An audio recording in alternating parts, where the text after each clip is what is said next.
Hi guys, so my name's Rose. I'm a member of Project Artemis. I primarily play Gardevoir. I'm looking to expand that post rotation because I don't think it's as quite as good. But with Gardevoir, I've came top in LAIC, top 64 NEIC. I've got back-to-back day twos. Not exactly the results I wanted in day two, but it happened. With Gardevoir, and I played Gardevoir to EUIC with the list you see before you. My teammate called it Combo Gardevoir, which I really like the sound of. It's definitely much more combo style with like the one counter catcher, energy switch, and just secret box to like top off all these like insane plays the deck can make. The point of this tournament run is to go over what I did well and what I can improve on, which spoiler alert is like a lot. I guess this really comes from like whenever someone asks me what they can do to improve as a player, my number one answer, literally all the time, is to stop focusing on luck and start looking at your own mistakes. Everyone blames luck, everyone overstates it, but I feel so incredibly strongly that as a player, you need to start looking past your luck and start focusing on what like you can control. Like you can't control your own luck, stuff happens. Your own play, you absolutely can control, and you will win so many more games just like taking this viewpoint. Like it's what like really like cracked me as a player, I think. This ties into an article I'm planning on releasing in a couple of weeks. Basics to do with mental and luck, how to start focusing on it less, how to kind of like move past this mindset of luck, and just really start focusing on like your own play and just like what you can control. So, without further ado, onto a tournament run. This list you see before you is hold on, let me just correct. This list you see before you is what I played to EUIC. It was like a very like combo focused list with one counter catcher to enable more of these combo plays to make space for like the energy switch, the triple vessel. The idea with it is because you're on energy switch, you're on secret box, you're on ninja, you can make so many of these like incredibly aggressive plays that you're not really going behind that much. So one counter catch is absolutely fine. I generally feel the list was almost perfect. The only change I would make would be this, where instead of the Lost Vacuum, we are now on either 3 Evo or 2 Artisan. Vacuum was definitely cope. I expected much more Heroes Cape Gardevoir this weekend, which just did not happen. Did not see a single one, apart from like one of my friends playing it. Definitely cope. Definitely should not have been in the list. I think literally all my losses were either 2 missing turn 2 Evo or my own misplays, and having the third Evo would just made like the list like so much like stronger. Like I'm pretty sure in round 1 I missed turn 1 Evo, and instead of Evo on my opening hand it was Vacuum. So yeah, definitely stay away from the Vacuum. Definitely very cope. As you can see before you, my run was definitely much more of a comeback run, with like way too many misplays in the early rounds and a few unfortunate matchups. I think specifically like this, like round 1, round 2, round 3, round 9. These are all like good illustrations of my misplays and what I could have done better. Because like this round 1 particularly, to the average player, this looks like completely defeated, unwinnable. But looking back on it after the game, there definitely was a couple of stuff I could have done to just play much, much better. So without further ado, let's get into the matchups. Round 1 was against a Raiden player. Nice guy, played very well. Unfortunately, I did not get to play the game either games. Game 1, as I said, I was looking at my opening hand, no energy, no Evo, a couple of Poffins, which was nice. But I was forced to go first, and with no energy, I just could not get into the clef game. I just got ran over way too fast. Like, drew past a couple times, scooped about 5 minutes in. Game 2 is where I definitely think I made the main misplay. Like, don't get it twisted. I still did not play the game in the slightest, but there was something, like, a bit different I think I could have done to, like, keep myself in the game. So, I look at my opening hand. Energy, Poffin, basic, bricks. And I think, like, I draw Nestball for turn. I'm thinking, going into my turn, I'm going second. Thinking, okay, this hand is salvageable. I top deck Nestball for turn. Nestball for ninja, discard energy, draw Arven, Iono, box, literally anything, and I am in this game. I can very easily win it. Played on Nestball, prize check, ninja and prizes, which definitely didn't feel very epic. I think from there my mental definitely went a little bit off the deep end. I could have done this really sick play to stay back in the game, which I did not see. So I'll just bring it up now.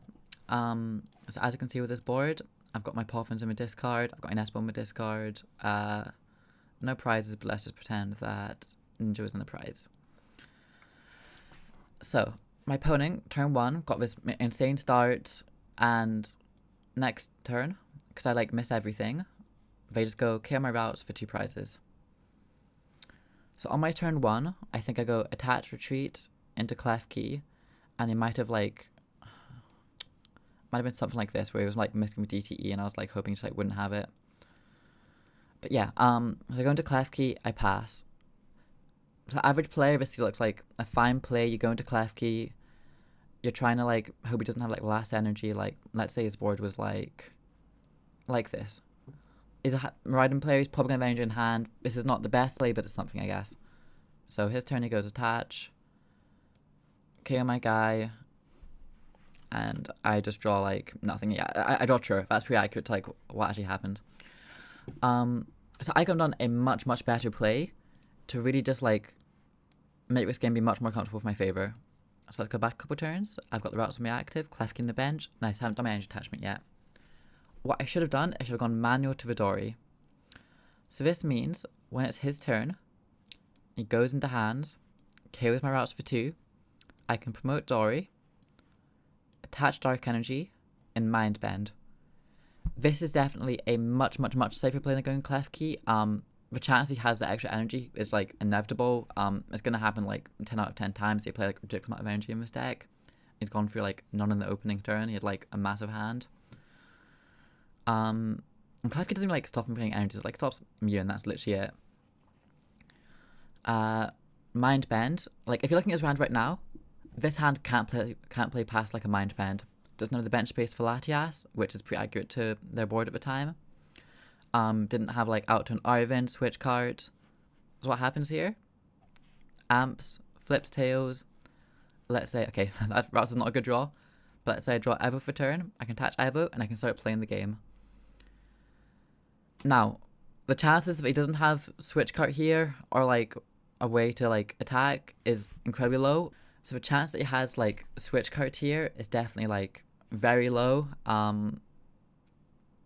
It's also means he has to flip tails on Mind Bent, which is even lower, because it's a 10% odds to win. But it's much, much, much higher play than the Clef Key. This really goes to show that no matter how over the game can see, there's always something small you can do to just bring yourself back in the game. Round 2 was Mirror, my first of many for the day. I think this really illustrates why Fluttermane is not needed in current lists. So I think this round really illustrates why you don't need Flutter in the list. Keep the Flutter out the list. Definitely not need a special mask only 1cc where you can't do the Fluttermane KO both Curlier play. And honestly, I don't think it's needed any list. It's just a wasted card. You're not using it in any other matchups apart from Lost Box, but that doesn't exist right now. And I will demonstrate why right here. So, because my deck's so aggressive, I can just go for my vessels, go for my secret box, just start having this insane turn 2 where I can go Cresselia, KO their Curlier. This leaves them to the board where they have Gardevoir, 1 Curlier, and they have to play bench Fluttermane to play the game. On their turn, they go 6 onto Fluttermane, counter catch my Curlier into the active. Let's say move 60 damage counters over here with double Dory, then KO both Curlier. So this may look like an incredibly insane play from the opponent, but really it isn't. So what this does is, because I preloaded my Psychics onto both my Curliers with Crest next turn, amazing play. When using Crest, make sure to attach your Psychics to Curlier. They're on my discard, and this means Crest Curlier is literally an inevitability here. I just have it on board after the KO. Because you can always 4 prizes, no other Psychics in discard, all the Psychics locked up onto this Fluttermane.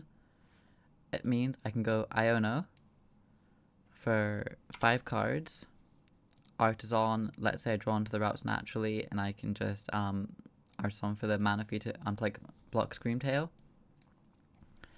Crest, kill Curlier. And this goes to discard as well. This goes in hand, drawn 4 cards here. There is nothing my opponent can do this turn. Flatman doesn't KO Cress. They can try and like with 20 on Midori just literally helps more than anything because it means like I've got extra Dory damage to move about. And like and they can't like Cresselia themselves because they won't even discard because it's all like caught up on the slot main. So it's like raw draw with Churro, 4 cards in hand, no like Curlier draw. My opponent's in such a bad position here. If I can just like steal the game, if I draw really well, go Secret Box, KO EX, lost game on the spot. I can start picking off Vidoris. I can start like churring Crest if he tries to go for like the flat main, like hit Cresselia. It is like so free from this point. It's insane. So yeah, I think it really illustrates why flat main isn't needed. I do this in every single mirror where like the opponent uses flatter main. It's always literally like get Psychics back from discard because they killed my Curliers. KO their like last Curlier and then game's over pretty much. So going on to round 3, I make such a massive misplay in this round. My opponent definitely doesn't play this. They play it well, but they make like a couple like big misplays where instead of targeting my Curliers down, they go kill Dory, kill Dory, kill Dory, kill Dory, and I can just have the most like insane draws. Eventually I do realize it's not like the most correct play and start killing my Curliers, but at this point I'm very far ahead. So we can just have a look at what the board looks like. Yeah, so like I'm like doing pretty well so far. I've got my Curlier up. They've got no Curlier. They've got Screamed. I've got Manaphy down. So this is when I play really sloppily and just literally throw away like the easiest game of all time. If I go Churro, Cresselia, all ranges go in the discard. I can rebench if I want. If I think we play like Vacuum, discard Artisan, probably correct. Just keep it in my hand. This shores up the game guaranteed. I don't, and I'll explain why. I don't. I go Iono. I draw into my last Churro in deck. They draw into the last Iono in deck, and I just draw like 3 like completely terrible cards. Like let's say these are like the cards I drew. From this point, they hit the nuts off my Iono. They go like Counter Catcher, Iono me to 2, bring up my Manaphy, Dory 60 onto my Manaphy. And at this point, because I've got all my energies trapped, I just can't play the game. Usually this would be like the easiest win of all time. Because okay, let's say like I'm at 1 prize, which I was. I would literally just be able to go Dory 30 off Manaphy onto Screamtail, Cress. I can go 1, 2, 3, kill Screamtail. I can't do this because all my energies are trapped. They've got EX in the active rather, not Flutter Main. And I just like can't I just can't play the game. I can't win. I brick for like 3 turns in a row because I've got my Manaphy and I can't move it. And yeah, it's just awful.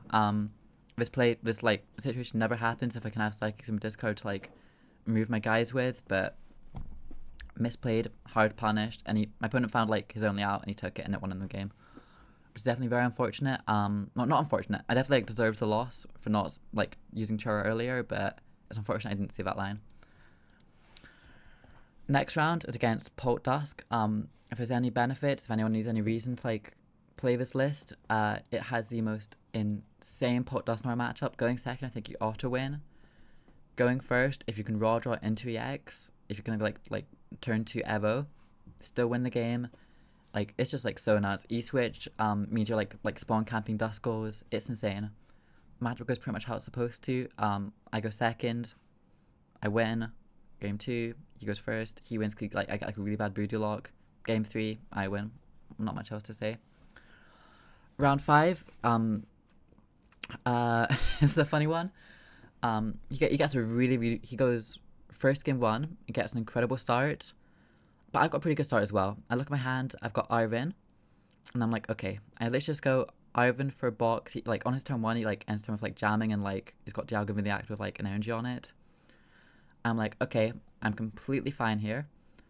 I go Arvin for box, find Artisan, put Artisan down. I can get like a full bench of routes, get double Curlier up. I can do literally everything I could ever wanted to do.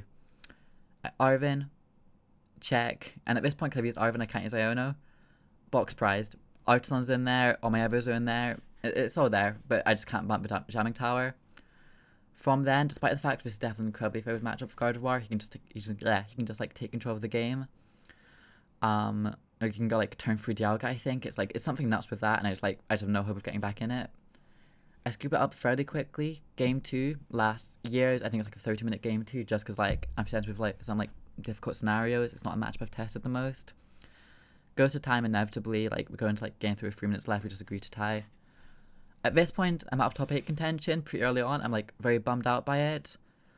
But I realize like I keep playing out. Like I'm going for stipends. It's like top 252 is good points. So I go into round 6. Game 1, and it's exactly the same as round 1. Got the body pop in. Can go into Klefki. No energy. At this point, I'm pretty tilted. I go into game 2. I can actually play the game this time for my first time against Miraidon. Turn 2 Evo, steamroll him. Game 3, all respect to my opponent, is I think one of the funniest games I played all day. I like have like a very mediocre start. Like there's no chance of me getting like turn 1 Evo. I'm forced going first. So I go promote Klefki pass. He has a nuts opening hand. Don't get it wrong. He's a nuts. He literally starts secret box. So like if we can just play the card down, I think he wins the game on the spot. He goes secret box, grabs literally just nest bolt, and I think like the stadium as well. Nest bolt for Squawk, tries to play it. I guess even like I don't know why he didn't grab his Porter or draw card to be honest, but he just goes literally just Squawk. And at this point, I'm like, what's happening? Like he's just giving me the game. I point out he can't Squawk. He just like spends like a moment in silence, passes. We draw a pass for a couple of turns, but I can just start playing the game first, and I just win. Definitely should not have won that game under any normal circumstances. That's just how good Klefki is. It can just like win games for you that you have no right for winning. Round 7, I take all my previous experiences of like the mirrors I've had so far, bundle up into one game. Exact same story. They go Fluttermane, I win. Crest. They're also playing what's the card? Pheasantipity, which I think without charm is really bad in mirror.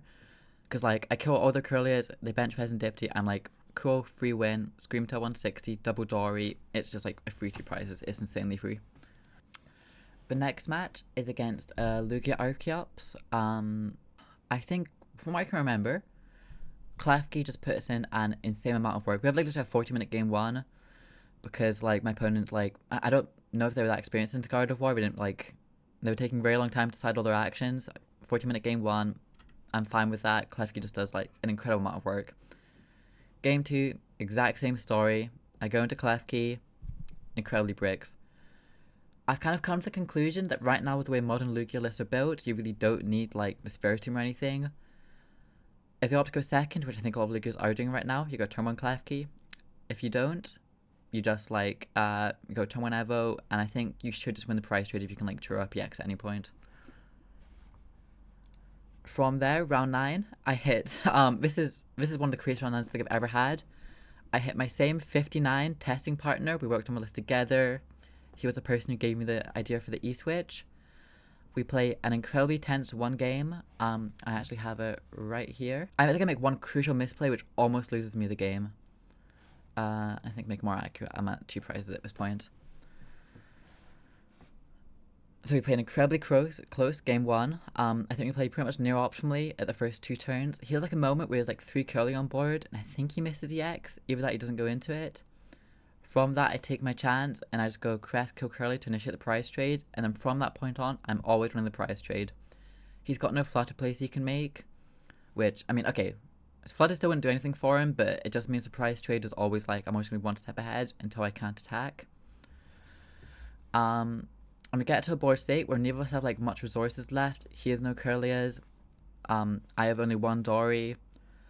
He has, okay, and I have like a pretty bad discard, and I also have Super Odd in hand.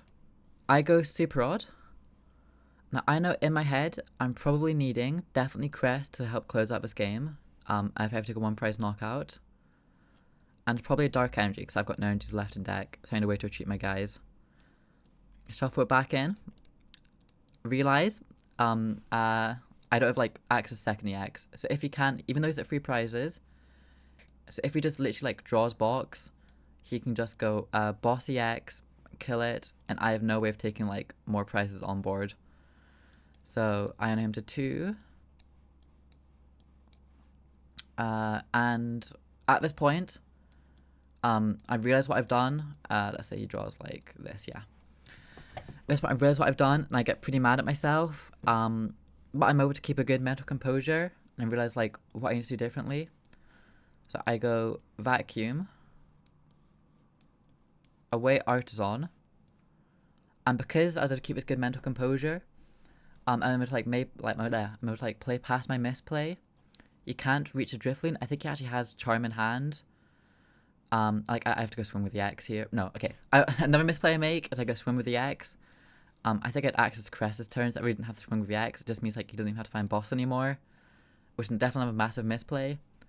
But because I was able to vacuum away Artisan, which is, spoiler alert, the only like time I used vacuum this whole tournament, because I was able to do that, I was able to cover my misplay. He missed Drifloon, and next turn I go like draw, refinement. I get like boss, charm, and I can just go like blah blah and like KO and just like win the game on the spot. Definitely very lucky that he didn't find Drifloon charm there. Definitely a game I probably shouldn't have won, but it was such an incredibly close game. I think we played so optimally that was like the only misplay either of us made. He might have made a misplay by not attacking earlier, but it doesn't matter. Going to round 10 the following day. Okay, I want to point this out. EUIC day 1 lasted so incredibly long. I want to blame my misfortunes on day 2, my bad play, on the fact that I think I about like 5 hours sleep. Like the day finishes at 10 p.m. Give me like an hour to get back to my hotel. I can have no dinner. I have about 6 hours sleep. This is very grim, very grim. Round 10, my opponent flips over his guy and it's a rout, and I'm like, 5 hours sleep, no food in God knows how long, and it's a mirror. It was like not a fun time. Game 1, I have a very good start. I make a small misplay where like I think of a choice of killing a Curlier with energy and killing a Curlier without energy, and I decide to kill the Curlier with energy. Very dumb misplay, something I shouldn't have made. Next turn it gets even worse. I'm still like fairly far ahead. He does a flat main play, but you can't like reach counter catcher, so it's fairly like mid play for him. I go churro up my active Cress, go into EX, realize I've got no energy in hand to retreat my EX manually, scoop it up. I'm able to like get back into a good mental space a couple minutes later after like fretting over my misplay. Scoop up game 1 in like 15 minutes. Go into game 2. At this point, I am like so confident in the mirror that I know I can win easily. Game 2, don't make any misplays, play very clean. I'm able to clean up very fast. Game 3, we're going in it with like 5 minutes left. It's not going to end, so we just take the tie. Round 11, I think I hit one of my worst matchups. Probably my worst matchup in day 2. I'm not sure if there was a Cape Gardevoir in day 2. I think Ancient Box is probably worse than Charizard, because I'm only on like one counter catcher, which makes one counter catcher, no Unfair Stamp, makes this matchup so incredibly abysmal. I think both games, I don't even find like turn 1 Evo, so I can't even play the game that way. It's just like over before it begun. I think funnily enough, I also promote EX into Flutter Main at one point. But like at this point, the game was already over. Like I think I had like 5 prizes and like he had 2. Like need like multiple moves set up. Like there's still nothing I could have done, but wasn't the best.